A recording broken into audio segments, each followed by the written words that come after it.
Hello again. I am Jeremy from Why Edify, and today I am really excited for my guest. I have Rosalie Kissman with us today, and I'm really excited to hear about her work with happiness. Obviously, you can see right now she's looking happy. I've done some YouTubing. There's a lot of energy out there in YouTube land. I recently watched one of the clips that you're in that's all about 3 ways to make yourself happier. And so I am excited to hear what you have to say, to hear what you've learned along the way in all of Mhm. your years teaching, but also in and out of the classroom. And I think my readers and my listeners will really get a kick out of it. So, are you ready, Rosalie? I love it. Jeremy, first and foremost, it's so nice to see you in person because we have followed each other for a long time, but I'll comment, I'll see your videos, but this is the Mhm. first time that we actually are speaking. I'm like a little starstruck that you exist in real life. This is so fun, but it's such an honor to be here. I am a fellow teacher, so I am like Mhm. fully here. I'm obsessed with happiness. I am obsessed with coffee. It is currently, we're looking at New York time. It's like 6:30. So I Okay. didn't have coffee, but I just had a Diet Coke. So I'm like, oh, I'm hyped up. I'm ready for you, Jeremy. All right. That's awesome. Now, the first question I have for you is just about kind of can you tell us a little bit more about your experience in education? But then feel free to add anything else connected to that that you'd like to share as well. You got it. Thank you. I have been teaching for 24 years. That number keeps creeping up. And every year I'm like, wow, 24 years. This is a long time. I have taught only elementary. I've taught first grade, second grade, third grade, fourth grade. I've spent the most amount of time in second grade. If you're going to ask me right now, oh, are you going to teach kindergarten? The answer is no. Those people are cut from a different cloth, man. Those people, I am in awe of them. And middle school just scares me because middle schoolers are tall. They scare me. I think they would eat me up, like chew me up and spit me out. It's funny because sometimes I'm an eighth grade teacher, but sometimes I feel like eighth graders sometimes are a lot like second graders, just a lot bigger. But there are many similarities Oh, I've noticed. totally. But they're tall. My daughter's going into eighth grade and she beats me by about 3 inches. So it could be a little intimidating. I'm 5'4" if there's kids that are taller than me. No, I hear that. I hear that. In addition to teaching, Yes. you are a motivational speaker. Yes. Oh my gosh. This is my favorite part to talk about.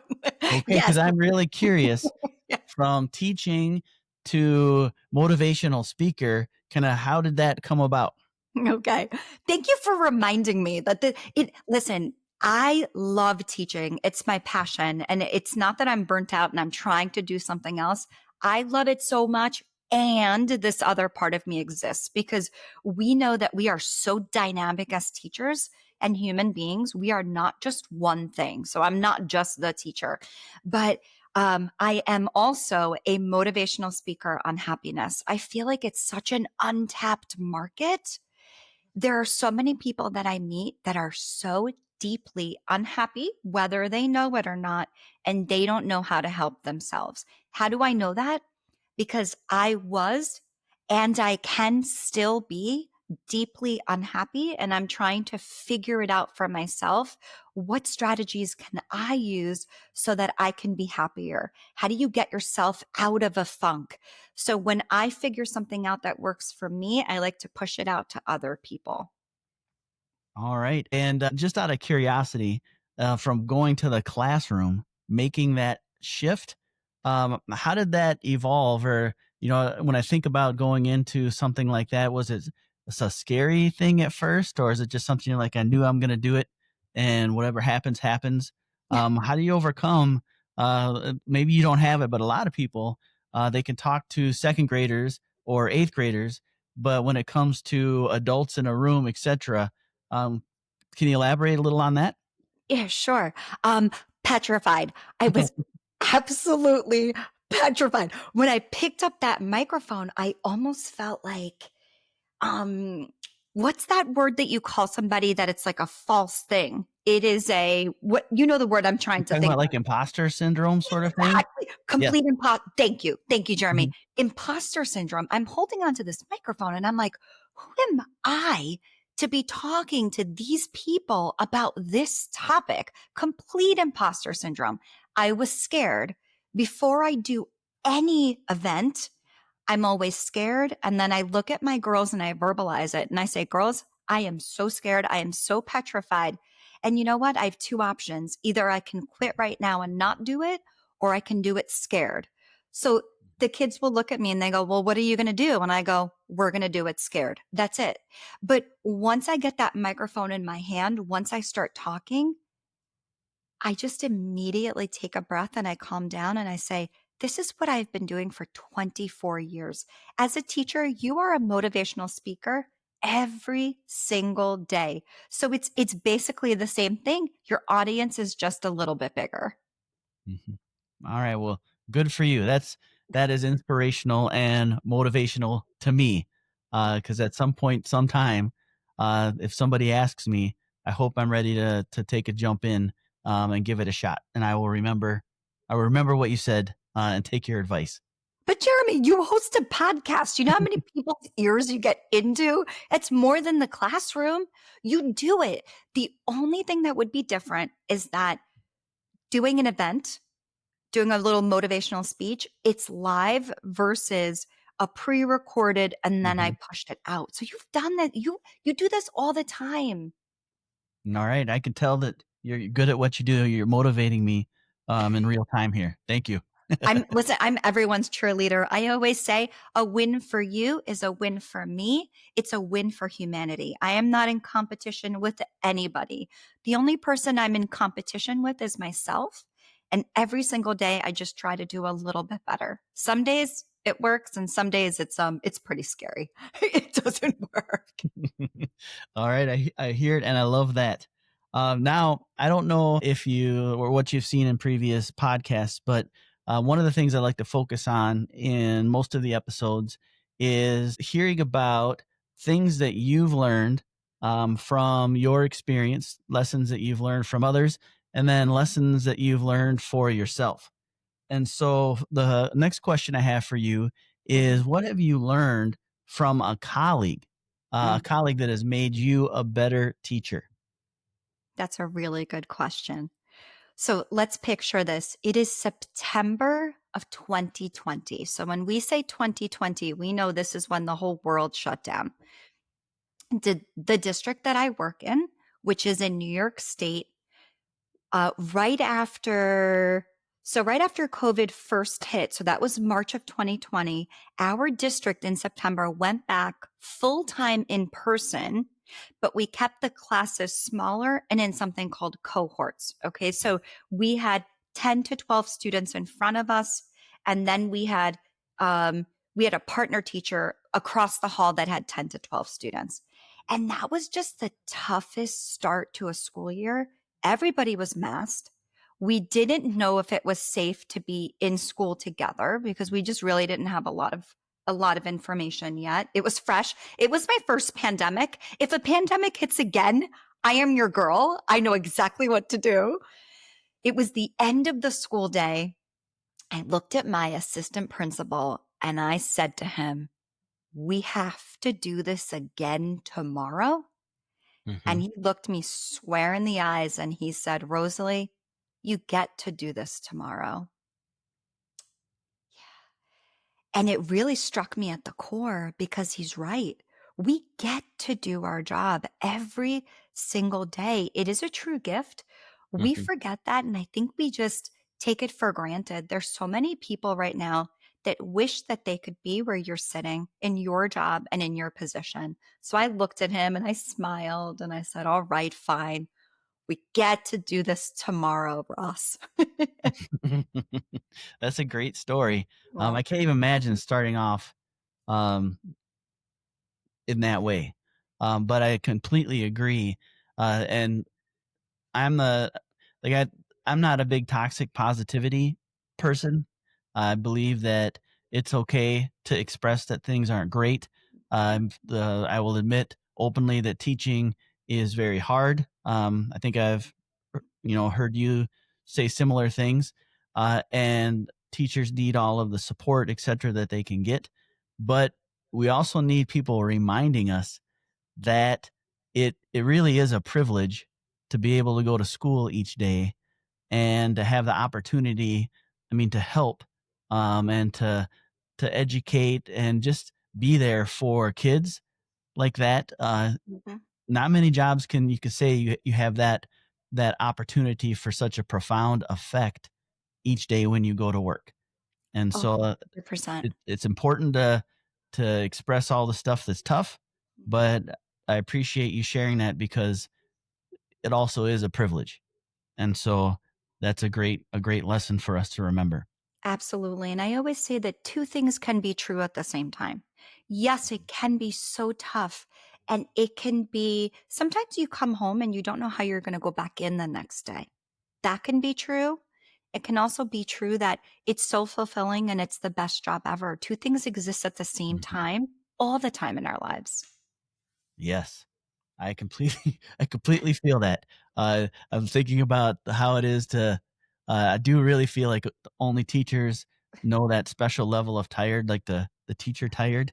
Oh, yeah. And so uh you got to do all you can do to combat that, to bring your energy each day. Yes. So now you have taught for a long time, and you have a wide range of experience.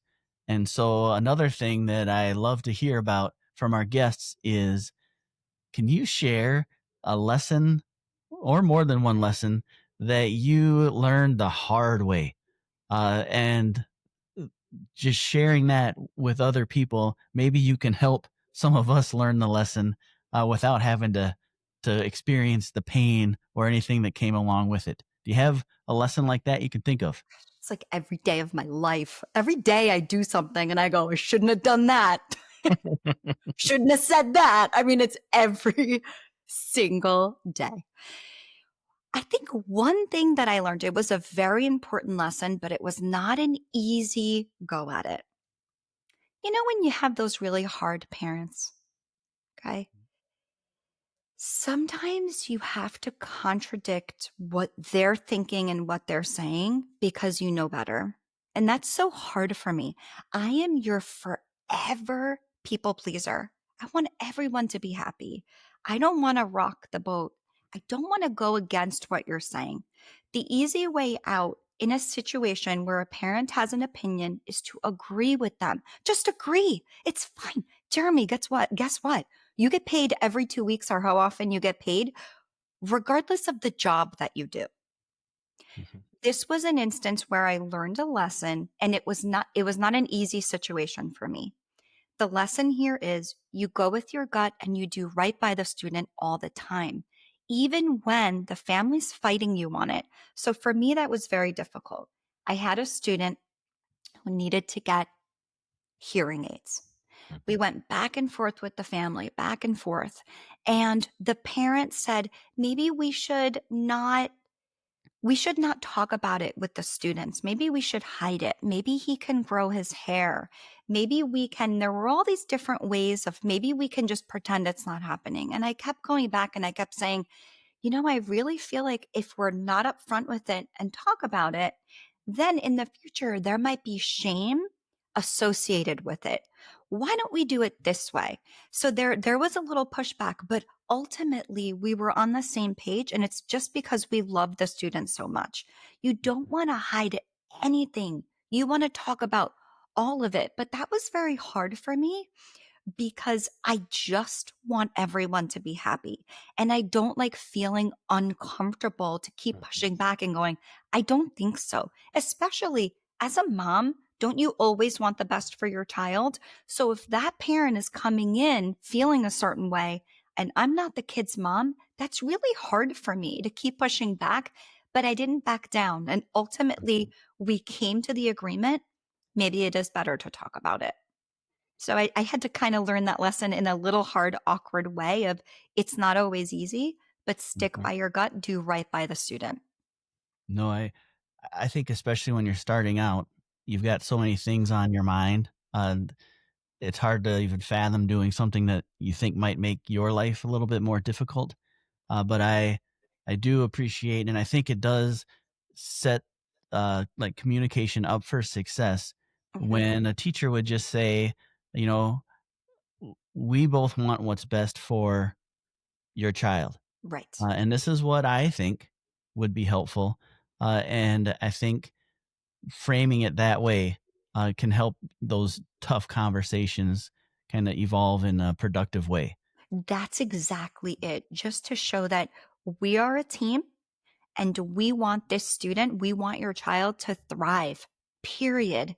It's not about my personal opinion and your personal opinion. It's about what are we going to do? It's really black and white. What are we going to do to ensure that your child is going to thrive and have the best experience? But that's really hard. That's really hard. You don't want to go against someone's opinion and you don't want to get in trouble with your school either. So a lot of times we kind of have to hide uh, how we feel about something because we don't want to get in trouble. Mhm. Well, and it is a little bit daunting because if you are aware of the situation that right now you're talking about the person that someone loves more than anything else in the world, uh, when you always if you have that in the back of your mind, it really it makes those conversations so important, but Right, also they can be scary because nobody wants to hear anything that's would be bad connected to their child or perceived as bad or challenging, etc. And right, so that I wish more people in communities, more people would know about all of the teachers who are having those tough conversations and doing. I don't remember. I should have written down what you said because you said it so well about how you are. You're willing to do the hard thing because you're in it for what's best for the student. right. To And paraphrase that. right, right. And that made me think about something that I like to say, but I stole it from Glennon Doyle. And I don't know if Glennon stole it from somebody, but it truly is choose your hard. Mhm. There are I two like that. things in Yeah. front of you that are really hard. It is hard to be honest with a group of students and talk about something that you might not want it to come to the surface. It is also very hard to deal with the backlash of that maybe a few years down the road and have shame attached to it. You have to choose your hard because both are hard. You just have to make that decision. Yeah, every time I see that "choose your hard," uh, I should just put it up somewhere, Yeah. and so I look at it every day, because a Every lot day. of the best things in life come from those the tough choices, once you just make the decision to go for it. You got it. Yeah. Now, to connect a little bit to maybe some of the things that teachers do that the the external community members and parents, etc., don't know much about. I'm curious. This is a question I love to hear different educators' Yeah. response to. Is what is it about, or what's something about teaching or education that you wish more people who are outside of it understood? That's such a good question. I always say it is not a job, it is a calling. You are made for it. We do not teach because we are so excited to get that paycheck every 2 weeks. Listen, I work in New York State and I am among teachers that get paid well. It's all relative though, because your rent, your mortgage, your groceries, everything in New York State cost more. So I feel like it really does level the playing field. But we don't do it for the money. We do it because we care. And if you don't do it because you care, you have to get out of this profession. The people that I surround myself with, the educators that I know, we use the term my kids, our kids. We don't say the students. It's so impersonal. We go to sleep at nighttime And yes, we're thinking about our own families, but we're rehashing what happens during the day because we're worried about our kids, because it's not just a job. You don't just go in and do your job and then leave. We come home, we're still working, and we're still thinking about our kids. Yes. Very well said. Mm, Uh, and I wish people would know that yeah. too. I think a lot of people do, but I wish there was a little bit more of a PR campaign, Mhm. because I think if a lot of people knew more about the teachers in the schools, the principals, all of the adults in the buildings, I wish someone would just tell the story of my school, which I've been lucky enough to teach at for 26 years now. Wow. And I know that I work with people who feel the same way, and I think everyone should know it. Yeah, absolutely. Okay. Now, I would like to give you an opportunity to do a little bit of bragging. Okay, because I think that teachers don't get enough opportunity to share some of the things that they do, to be celebrated for that. And so I would love for you to share at least one or a couple things that you've done in your education journey so far that you are truly proud of. Thank you for thank you for allowing space for that. I feel like as teachers, we're always we're trying to be the anti-bragger. We don't want to brag. It's not about us. What do we say? It's all about the kids, but it truly is about the kids. But there are such great things happening behind the scenes that Mhm. we never get a chance to talk about because our most important job is teaching children. Something that happened recently and that I'm very proud of and a very small amount of people know about is that I took my life as a teacher and I took my absolute passion of motivational speaking and I blended it together. I wrote and I taught a course for children on Ooh. happiness. It was fantastic. And how different from any other course out there for kids. It was an after school class. The kids came in and we spoke about what is happiness not, strategies that they can use to be happy. Nobody teaches children how to be happy. And heck, Jeremy, no one's teaching adults how to be happy either. I always say it's an untapped market. We're trying to do the best that we can. And a lot of us, including me, we're failing miserably at it because we don't know how to be happy. We think, I say that there's an epidemic of bigger, better, more. We are chasing happiness. I'll be happy when I graduate from college. I'll be happy when I meet my soulmate, when I get my house, when I lose the weight, all of these things. And then we, when we get to that goal, the goalposts automatically shift again. And essentially, we're then never happy. So, in order to truly be happy, it's be happy with yourself first. And Mhm. then those are just some outside goals if you want to get to. But teaching that course on happiness was fantastic. It was so beautifully received from the children, from the parents. And I'm currently working on a happiness course for parents because I feel Oh, like that's important too. Parents, teachers, we need the adult side of it. well, it'd be kind of neat to parents and kids could be around the table and talking about what they're learning in their each of their courses. Right. That'd be a great dinner conversation or table conversation. That would. Yeah. Do you have any plans to like put it as like an accessible course for other folks, or is it just an in-person offering right now? Listen, I do something called following the breadcrumbs. Every single day, I make the next right decision. And the most beautiful thing is that I don't know where any of this is leading. How beautiful and how privileged am I that I get to do that? Mhm. That I get to go, I don't know. I'm not really sure. I'm working on this. I'm constantly learning and leveling up. I'm taking courses. I listen to podcasts. I'm reading books. I meet people. I always say, oh, I'm shooting for, listen, I'm going to be the next, check it out. I'm going to be the next Mel Robbins. And Mhm. if it falls anything short of that, then that's fine too. So I don't know. Maybe I like connecting with people in person because I feel like there's such a beautiful energy when you have people in the room. But sometimes that limits you because you just can't get to everybody. So maybe stay tuned. All right. And it's it's interesting that you held up that book because I am a fan, and I actually listen to the podcast because I think that she does such a great job. I'm going to actually mimic something right now that reminds me of her, and I'll say this is a good time in the podcast right now. We're going to take a pause. And any of you out there who have teacher friends or anyone else who's looking to be happier in life, right now, share this with them Mhm. and go find Rosalie on Instagram, etc., and follow along. And how cool is it that you can show the people in your life that you care that much about them?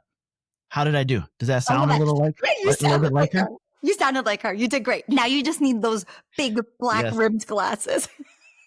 But and I do I talked to my wife about it as well, and I love just the whole notion. It's just 2 words, "Let them," but the whole idea behind it is, it's pretty powerful. It is powerful. And that the most powerful part comes after, though. Don't forget, after you say let them, then you have to say let me. Let me stand in my power and let me fill in the blank. You make your decision of what you're going to do because they could do whatever they want to do. That's their life. Then you decide what you're going to do as your next move. Alright, so I love how you're just open to the possibility of things. And your mission very much connects with the mission of what I try to do with Why Edify, which I'm all about helping teachers be happier, healthier, and stronger. So I would like to, and I'm happy to amplify your work. And if there's anything you can think of in the future, I would love to share with other people because I do think that people do need to learn how to be happy, Mhm. and there's so much noise around us, probably more than ever, in society. And so I think that you're going to have you have a ton of potential clients in your pool, an Yeah. endless amount. And so I want to help support that because I think it's wonderful. Thank you. I appreciate that. Now, you mentioned leveling up and how the things that you're doing to level up. And one of them, I believe, was you said reading. I'm curious, do you have a professional development book and perhaps even a personal development one or both, whichever you might be willing to share that you would recommend? And kind of why would you recommend it? Like, who do you think would really get a lot of value from your recommendation? I love reading. I'm the biggest geek. I love reading. I love the feeling of books. I'm a little snobby though, because I like to read paper books with a nice bookmark. Digital reading is just not for me. The book is actually behind me. It's this yellow one. I don't know if you've read this one. Have you read Good Inside by Dr. Becky Kennedy? I have not. Well, you're going to have to write that down because that's going to be your next read. Okay. This book, it's marketed as a parenting book. Dr. Becky is the expert in parenting. So if you follow her on social media, she's walking around the streets of New York City and she's talking about her own kids and how you can become a better parent. But I always say that this book is it's a how-to guide to be a human being. So I wouldn't say it's just for parenting, it's being a human being. But there's a couple of takeaways from Dr. Becky that I love, and I would definitely follow her on social media. A couple of things that she says is we do not need to be the happiness police for children. We don't need to get in there and just make sure that they're happy. So, for instance, there's an example inside of the book, an example that I think about. If a child comes to you and says, and it could be a student or your own child, my fish died. And then what do we want to do for kids? Oh, it's fine. Don't worry about it. Oh, poor fish. We're going to get a brand new fish. And while we're out shopping for that brand new fish, because it was a red betta fish, we'll get you another red betta fish. We will go for ice cream. What we want to do for children is we want to remove the feeling for them of discomfort. And that is actually not our job. Our job is to do the opposite. And that is because if you do that, I know you named toxic positivity. Mhm. Everything is great. Don't worry about it. Well, it's not what we're supposed to do. Our job is to sit with children, and you can insert adult. That's why Dr. Becky, it's a book about how to human. When somebody comes to you with a big feeling, you are going to show them, I am not afraid of your big feeling. Because if we react to someone's big feeling with, oh, we're going to get that new fish. Don't worry about it. Just stop talking about that. You're fine. It's fine. You're not sad. You're good. You're happy. That's showing the child, that's showing someone, I am not okay with your big feeling. So what can we do instead? One, validate that feeling. Oh, that must be awful. I'm really sorry that you feel like that. Two, tell me more. Can you tell me more about how you're feeling and why are you feeling like that? Three, just sit with it. Honor the stinking emotion. I always picture, and this is actually one of the strategies that I talk about to be happy, is honoring all of your emotions. I picture my life having a big banquet table. And those fancy placed cards that you see at fancy parties? I picture all of them lined up at this big banquet table, and all of the emotions have a place card. And when I feel something, I feel it deeply and I honor it. I give it a seat at my table and I ask it to stay, and we talk. And only when we're done do I say, it's time for you to go now. Just sit with it, feel all the feelings. We don't want to take it away from children because then they're not learning how to deal with their own emotions. And they also learn very quickly. Big emotions, they scare my mom. Big emotions, they scare my dad. They scare my teacher. I cannot show them all the things that I feel because they don't know how to handle it. Ooh, okay, you definitely gave that book a good intro. So I wrote it down, and I will definitely be reading that one. She's the absolute expert. She's amazing and she's fun and funny. You have to follow her on social media. She's amazing. Okay, I will definitely do that. Now, I each week I send out a newsletter, one on Fridays, and one of the things that I put, just because I am a huge music fan and I am a believer in the power of music to kind of either enhance our mood, to help us maybe get through certain things. And so every week I just have what I call my teacher commuter playlist selection. Oh, Okay. And so I am wondering if there would be a song that you would plug in on your morning commute. And it doesn't have to necessarily be happy or whatever. But could you give us a recommendation of a song that would be at the top of your teacher commuter playlist? And kind one. of what is it about that song that makes it at the top? That's 100%. So I might be known to play out a song over and over and over again. I have a playlist on my phone that's called the Joy Playlist. Hmm. I think it's up to about 30 something songs. But the song that I play on my way to work and I love is Go Big or Go Home, American Authors. You know the song. It goes, Oh, Go Big or Go Home. yes. But that's the way I live my life. Listen, Jeremy, you have one shot at this precious, most beautiful life. I'm not going to half ASS anything. I am big about everything. Go big. If you're going to teach, you're going to do it fully. You're not going to go in and dial it in, or is it phone it in? I don't know. I always get these things wrong. You're not going to do that. You're going to go in and give all of it. If you're at the coffee shop, listen, if you're not getting a large or a venti, what are you even doing?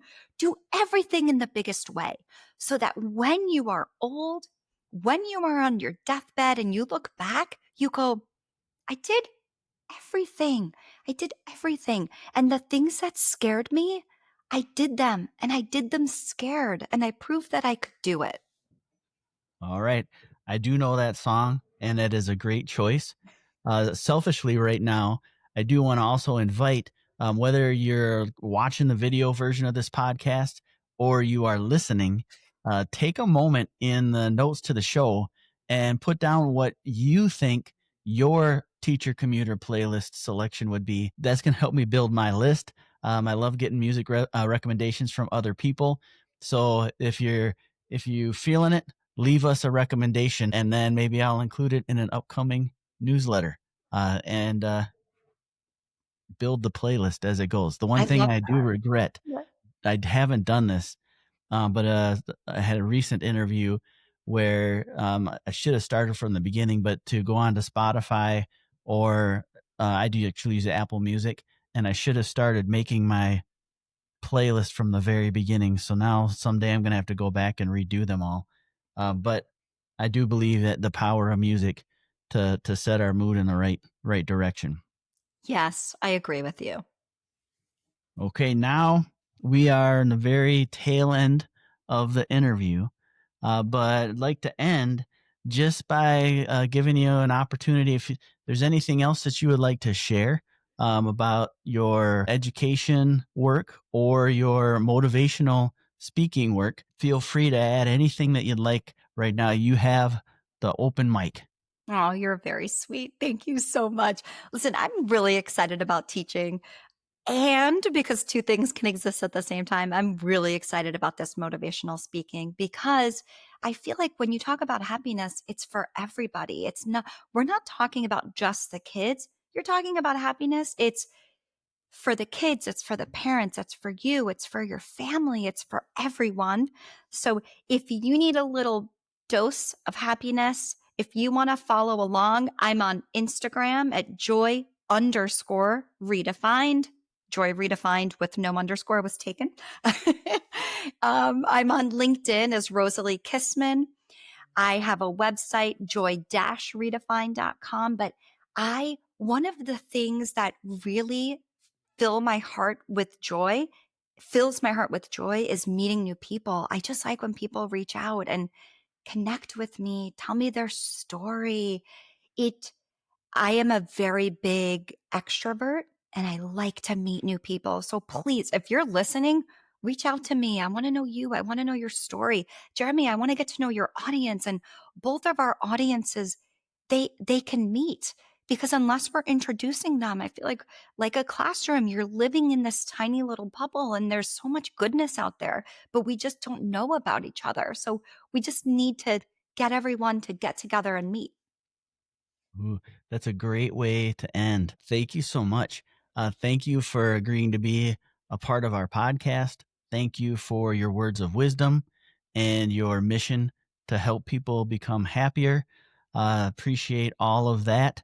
And I hope everyone's listening and you'll go check out Rosalie and all of the places she mentioned and connect in that way.